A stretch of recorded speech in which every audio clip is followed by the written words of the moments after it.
top 3 problems that growers face when growing autoflowers and give us a solution to those problems. What's the top number one problem everybody, especially beginners, will have with any plant? I need to give it more water. I need to give more water, you know. So you have pockets of where all that water is at, and basically the plant will just think this is a real issue with autoflowers. The plant will just basically have no more air. We just talked in the beginning about it, how important for autoflowers it is to have very, airy soil, because they need a lot of air. And you basically suffocate the roots. She's gonna stress. She's gonna start flowering as a baby, and basically you're gonna have a tiny little plant, So there we definitely have our number one issue. But I guess it's more forgiving if you go for the periodic strains. But but yes, it's in that sense, it's, I guess, a bit more specific to autos.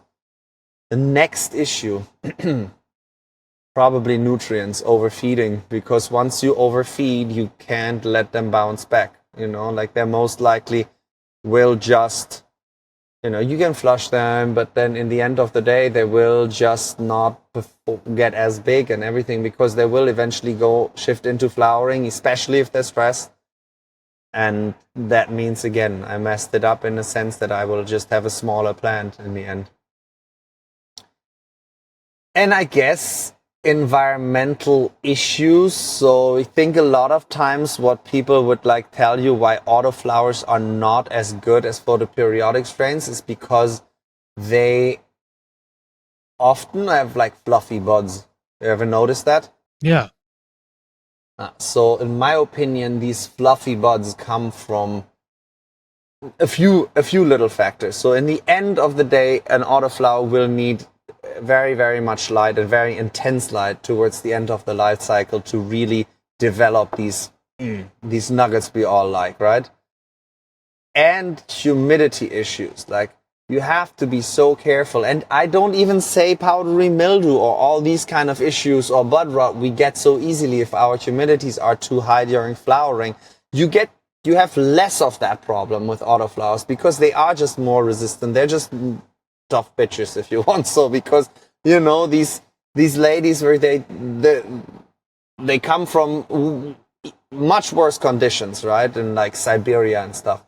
But to get this density, if you have too much humidity in your air, these buds will not get very dense. They will just stay more fluffy. So even if you want to end up with nice, harder rocks, you just have to try to keep the humidity down towards the last 2 weeks of flowering, especially.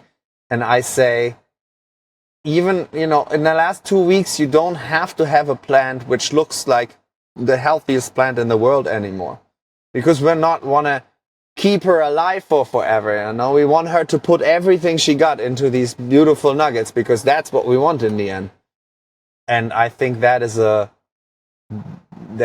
big, big issue not too many people know about. This clip is brought to you by AC Infinity. Use discount code MrGrowIt15 to save on any of their products.